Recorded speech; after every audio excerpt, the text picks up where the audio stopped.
In certain circumstances, it may be desirable that the pod inserts are completed on site immediately after the pipe has been installed within the pod shoe.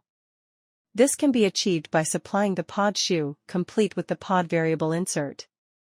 This multi-segment variable insert can be finalized and installed on site using only cold work methods and requires no specialized equipment. The pipe is supported within the pod shoe via the temporary jacking bolts. Measurements are taken between the pipe and the inside surface of the pod shoe at 3, 6, 9,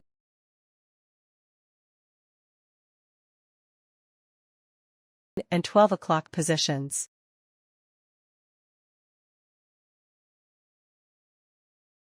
With the variable insert segments placed on a flat surface, rotate the inner two segments until the internal circular cutout is in the correct position from the external boundary of the insert.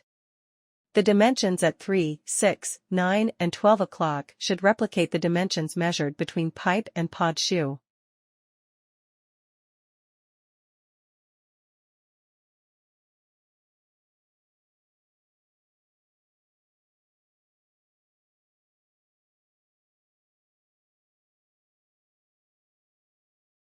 Scribe a line across the joints of the insert segments to mark their relative positions.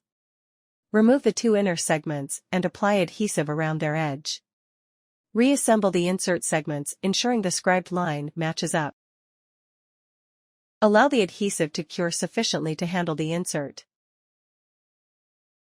Use a hand saw to cut the insert into upper and lower segments along a line between the 3 and 9 o'clock positions.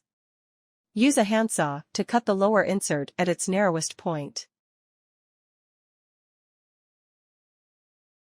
The insert segments can now be installed into the pod shoe. The benefits of the variable insert are as follows. The pod shoe, complete with inserts, can be supplied to site and finished with no delay. The material for each insert segment can be selected to provide specific attributes, such as temperature resistance or friction properties for the segment in contact with the pipe.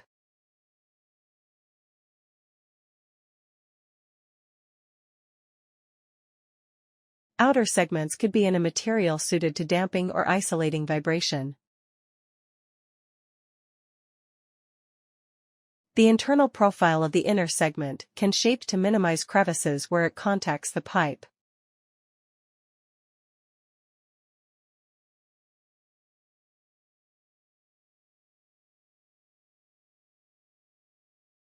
The pod shoe system now offers two methods for finalizing the inserts. Choose which one best suit your site circumstances.